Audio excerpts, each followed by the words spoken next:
औज़ुबिल्लाहिमिनश्शैतानिर्रजीम बिस्मिल्लाहिर्रहमानिर्रहीम। Dear students, today's lecture is electric field और field of force। Electric field या field of force का नज़रिया भी माइकल फैराडे ने इंट्रोड्यूस किया था। तो आज इलेक्ट्रिक फील्ड या फील्ड ऑफ फोर्स का जो नज़रिया है जो माइकल फैराडे ने इंट्रोड्यूस किया था वो हम डिटेल से पढ़ेंगे। तो सेकेंड ईयर फिज़िक्स में ये हमारा नेक्स्ट लेक्चर है फील्ड ऑफ फोर्स। सबसे पहले बेसिक आइडिया जो है वो कूलम्स लॉ और न्यूटन्स लॉ ऑफ ग्रेविटेशन का है। कूलम्स लॉ के मुताबिक जो इलेक्ट्रोस्टैटिक फोर्स है वो इन्वर्सली प्रोपोर्शनल होती है square of the distance between the charges और डायरेक्टली प्रोपोर्शनल होती है magnitudes of the product of two charges.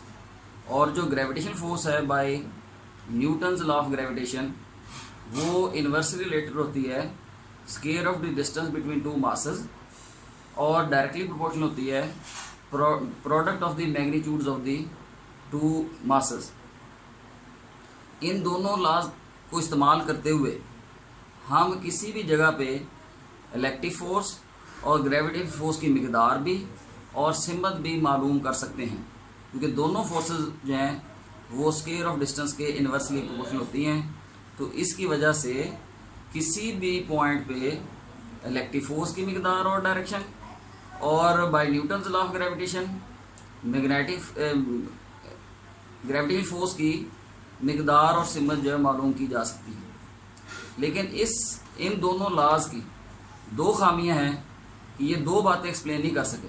तो limitations of Newton's law of gravitation और कूलम्स लॉ, पहली खामी इसकी ये है कि ये दोनों लॉज इस बारे में एक्सप्लेन करने में कामयाब नहीं हुए कि ये दोनों फोर्सेस का जो ओरिजिन है या सोर्स क्या है, ये चार्जेस में या मासेस में कैसे पैदा हो जाती हैं और इनका ओरिजिन क्या है ये बता नहीं सके। दूसरा जो इसकी खामी या लिमिटेशन है कि ये दो laws Newton's law of gravitation और कूलम्स लॉ ये हमें नहीं बताते हैं कि ये फोर्सेस एक चार्ज से दूसरे चार्ज या एक मास से दूसरे मास में कैसे ट्रांसमिट हो जाती हैं। क्वेश्चन जो है नंबर 1 जो है ओरिजिन ऑफ फोर्सेस, इसका आंसर अभी तक अननोन है, क्योंकि साइंसदानों के मुताबिक इन दोनों फोर्सेस की एग्जिस्टेंस जो है वो एज इट इज़ एक्सेप्ट की जाती है, क्योंकि ये बेसिक फोर्सेस ऑफ नेचर हैं और इनकी एग्जिस्टेंस को एज इट इज़ एक्सेप्ट किया गया है। इसलिए ये कुदरती तौर पर चार्ज या मासेस में नमूदार होती हैं। तो अब तक भी ये साइंसदान इसके ओरिजिन को एक्सप्लेन नहीं कर पाए। दूसरा जो है कि ये फोर्सेस एक चार्ज से दूसरे चार्ज या एक मास से दूसरे मास में कैसे ट्रांसमिट होती हैं, इनको एक्सप्लेन करने के लिए माइकल फैराडे ने इलेक्ट्रिक फील्ड या फील्ड ऑफ फोर्स का नज़रिया दिया। तो थर्ड स्टेप में हम इन दोनों लॉज को इस्तेमाल करते हुए न्यूटन्स लॉ ऑफ ग्रेविटेशन और कूलम्स लॉ की बेसिक आइडिया को इस्तेमाल करते हुए माइकल फैराडे ने इलेक्ट्रिक फील्ड का नज़रिया मुतारफ़ करवाया। इस नज़रिए के मुताबिक एक चार्ज के इर्द गिर्द, ये चार्ज क्यू है और ये सर्कल जो है वो इस रीजन है, अगर इस रीजन के अंदर कोई भी दूसरा चार्ज रखा जाए इस चार्ज के करीब तो ये चार्ज उस पर कुव्वत लगाएगा। तो इस रीजन को जहाँ तक ये सोर्स चार्ज क्यू जो है इस रीजन में रखे गए किसी भी दूसरे चार्ज पे कोई कुव्वत लगाता है तो इस रीजन को माइकल फैराडे ने इलेक्ट्रिक फील्ड या फील्ड ऑफ फोर्स का नाम दिया।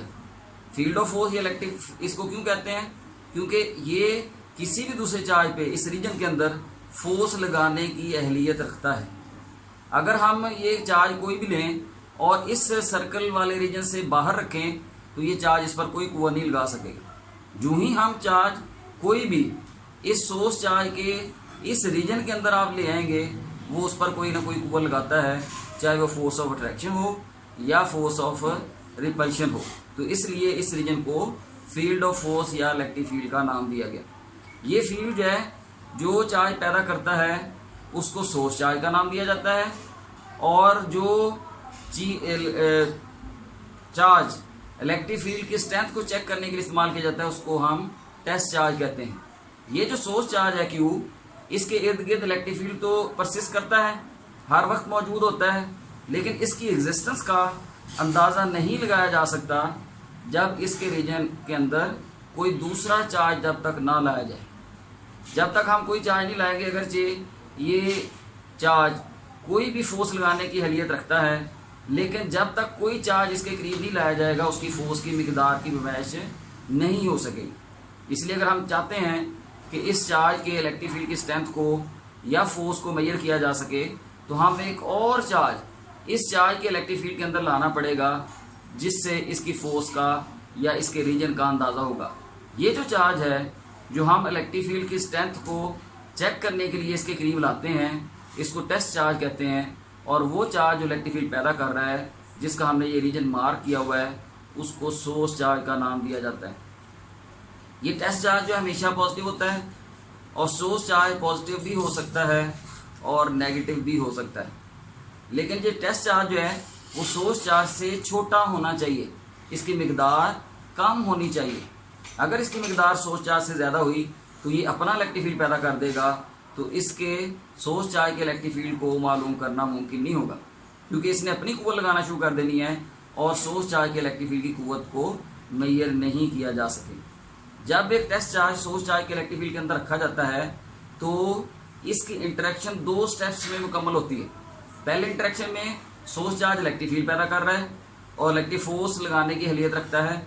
सेकंड स्टेप में जो टेस्ट चार्ज है वो सोर्स चार्ज के साथ इंटरेक्शन करता है और फोर्स पैदा करता है।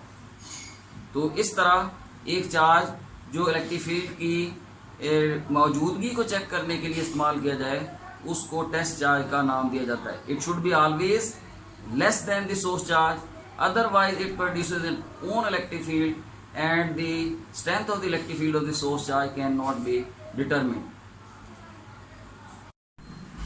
नेक्स्ट पॉइंट जो है वो स्ट्रेंथ ऑफ इलेक्ट्रिक फील्ड है। एक चार्ज जो इलेक्ट्रिक फील्ड पैदा करता है उसके इर्द गिर्द एक ऐसा रीजन पैदा हो जाता है जहाँ पे दूसरे चार्जेस पे इलेक्ट्रिक फोर्स लगा सकता है। अगर कोई चार्ज इस सोर्स चार्ज के करीब होगा तो उसके फोर्स लगाने की एबिलिटी उस चार्ज पे ज़्यादा होगी। अगर वो ज़्यादा दूर रखा जाएगा तो उसकी फोर्स की मिकदार कम हो जाएगी, क्योंकि न्यूटन्स लॉ ऑफ ग्रेविटेशन और कूलम्स लॉ के मुताबिक जो इलेक्ट्रोस्टैटिक फोर्स है या ग्रेविटेशन फोर्स है वो इन्वर्सली रिलेटेड होती है square of distance from the charge या मास। इसलिए चार्ज के करीब जो है फोर्स की मिकदार ज़्यादा और इलेक्ट्रिक फील्ड ज़्यादा, और इस चार्ज से दूर जो है वो इलेक्ट्रिक फील्ड की मिकदार कम होगी, क्योंकि उसका फासला ज़्यादा हो जाता है। इसलिए इलेक्ट्रिक फील्ड लाइंस की वो तादाद जो एक सोर्स चार्ज से निकल रही हैं वो उस चार्ज की इलेक्ट्रिक फील्ड की स्ट्रेंथ को ज़ाहिर करती हैं। अगर इलेक्ट्रिक फील्ड लाइन ज़्यादा होंगी तो स्ट्रेंथ इलेक्ट्रिक फील्ड की ज़्यादा होगी। अगर इलेक्ट्रिक फील्ड लाइंस की तादाद कम होगी तो इलेक्ट्रिक फील्ड की स्ट्रेंथ भी कम होगी। तो जहाँ पे इलेक्ट्रिक फील्ड लाइंस करीब करीब होंगी तो इलेक्ट्रिक फील्ड स्ट्रॉन्ग होता है, जहाँ पे इलेक्ट्रिक फील्ड लाइंस दूर दूर होंगी फील्ड वीक होता है। ये इलेक्ट्रिक फील्ड लाइन जितनी स्ट्रेट, पैरेलल और इक्वली स्पेस्ड होंगी, करीब करीब होंगी, तो इलेक्ट्रिक फील्ड यूनिफॉर्म होता है। अगर कर्व्ड होंगी तो इलेक्ट्रिक फील्ड जो है वो नॉन यूनिफॉर्म कहलाता है। तो इसका मतलब चार्ज के करीब जो है चूँकि इलेक्ट्रिक फील्ड की स्ट्रेंथ ज़्यादा होती है, तो अगर हम इलेक्ट्रिक फील्ड की स्ट्रेंथ को डॉट्स से ज़ाहिर करें तो इस चार्ज के करीब डॉट्स की तादाद ज़्यादा हो जाएगी और इस चार्ज से दूर जो है डॉट्स की तादाद कम होती जाएगी। तो हम कह सकते हैं कि इलेक्ट्रिक फील्ड की स्ट्रेंथ जो है वो डेंसिटी ऑफ डॉट्स के डायरेक्टली प्रोपोर्शनल होती है, क्योंकि चार्ज के करीब आप डॉट्स ज़्यादा लगाएंगे और चार्ज से दूर जो है वो कम लगाएंगे। तो हम कह सकते हैं कि इलेक्ट्रिक फील्ड की स्ट्रेंथ को ही इलेक्ट्रिक फील्ड या फील्ड ऑफ फोर्स का नाम दिया जाता है। 6 पॉइंट जो है इस लेक्चर में electric field as a quantity, ये कौन सी क्वांटिटी है? जैसे इलेक्ट्रिक फोर्स एक वेक्टर क्वांटिटी है और चार्ज स्केलर क्वांटिटी है। जब एक वेक्टर क्वांटिटी को स्केलर क्वांटिटी पे तकसीम किया जाए तो जवाब वेक्टर क्वांटिटी आता है। तो इस लिहाज से इलेक्ट्रिक फील्ड भी एक वेक्टर क्वांटिटी है और इसका यूनिट जो है, जैसे फोर्स का यूनिट न्यूटन होता है और चार्ज का यूनिट कूलम है, तो इलेक्ट्रिक फील्ड का यूनिट जो है वो न्यूटन पर कूलम है। अब हमने इलेक्ट्रिक फील्ड की जो रिलेशन है बराह रास्त, इसमें तो हमें फोर्स निकालनी पड़ती है, तो हम इलेक्ट्रिक फील्ड की बराह रास्त रिलेशन निकालना चाहते हैं जिसमें हमें इलेक्ट्रिक फोर्स की ज़रूरत ना हो। तो इसकी रिलेशन निकालने के लिए हम फ़र्ज़ करते हैं कि हमारे पास एक सोर्स चार्ज है Q, जिसके इर्द गिर्द एक सर्कल मार्क किया गया है जो इस चार्ज के इलेक्ट्रिक फील्ड के रीजन को डिनोट करता है।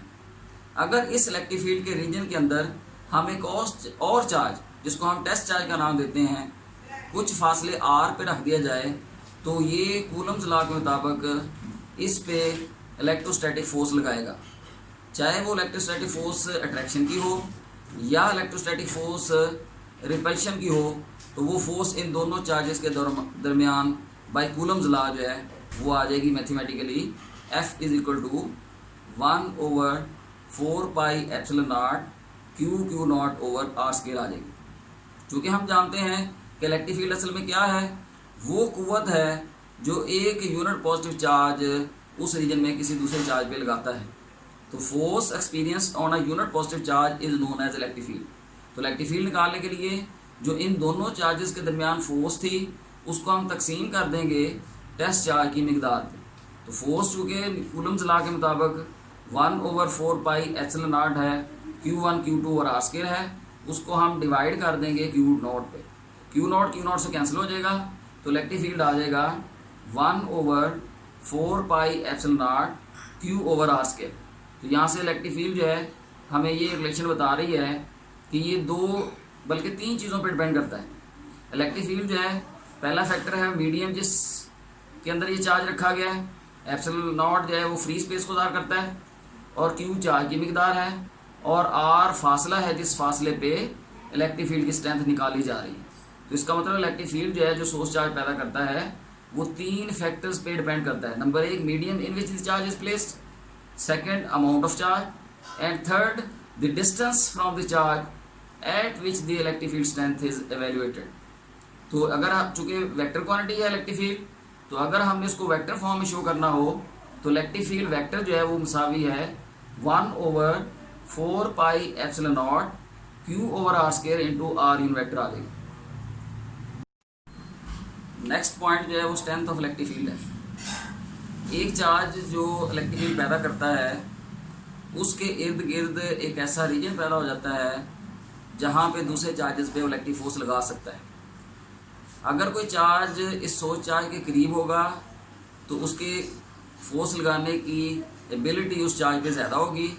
अगर वो ज़्यादा दूर रखा जाएगा तो उसकी फोर्स की मिकदार कम हो जाएगी, क्योंकि न्यूटन्स लॉ ऑफ ग्रेविटेशन और कूलम्स लॉ के मुताबिक जो इलेक्ट्रोस्टैटिक फोर्स है या ग्रेविटेशन फोर्स है वो इन्वर्सली रिलेटेड होती है square of distance from the charge या मास।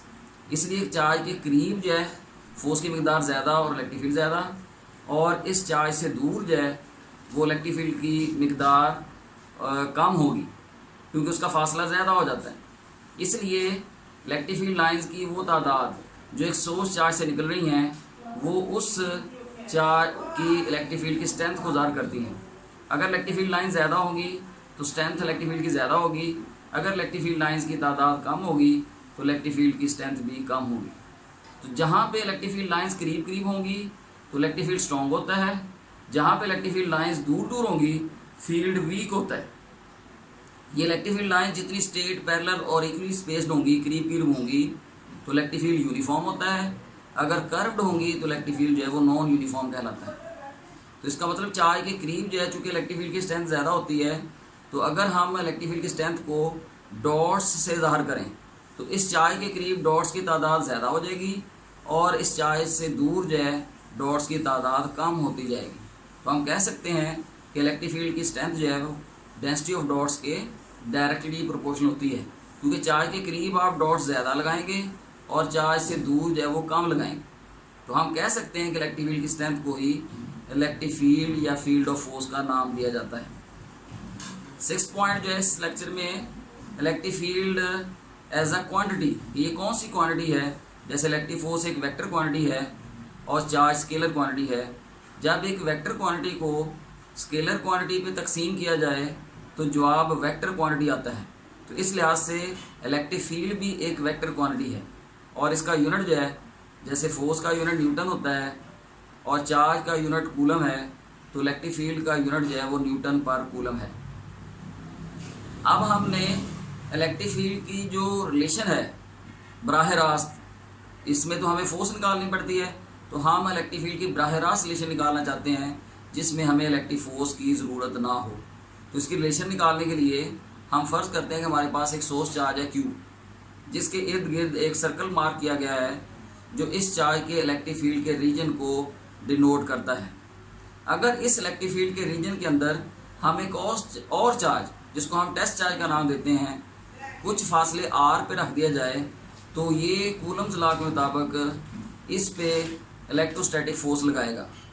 चाहे वो इलेक्ट्रोस्टैटिक फोर्स अट्रैक्शन की हो या इलेक्ट्रोस्टैटिक फोर्स रिपल्शन की हो, तो वो फोर्स इन दोनों चार्जेस के दरमियान बाय कूलम्स लॉ जो है वो आ जाएगी mathematically F is equal to 1/4 pi epsilon naught Q naught over R square आ जाएगी।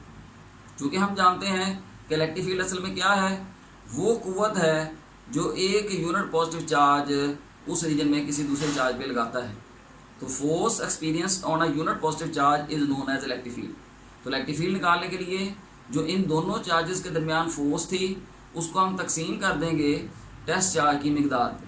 तो फोर्स चूँकि कूलम्स लॉ के मुताबिक 1/4 पाई एप्सिलॉन नॉट है, Q1 Q2 और R स्क्वायर है, उसको हम डिवाइड कर देंगे Q नॉट पे। Q नॉट से कैंसिल हो जाएगा, तो इलेक्ट्रिक फील्ड आ जाएगा 1/4 pi epsilon naught Q over R square. तो यहाँ से इलेक्ट्रिक फील्ड जो है हमें ये रिलेशन बता रही है कि ये दो बल्कि तीन चीज़ों पर डिपेंड करता है। इलेक्ट्रिक फील्ड जो है, पहला फैक्टर है मीडियम जिस के अंदर ये चार्ज रखा गया है, एप्सिलॉन नॉट जो है वो फ्री स्पेस को ज़ाहिर करता है, और Q चार्ज की मिकदार है, और R फासला है जिस फासले पे इलेक्ट्रिक फील्ड की स्ट्रेंथ निकाली जा रही है।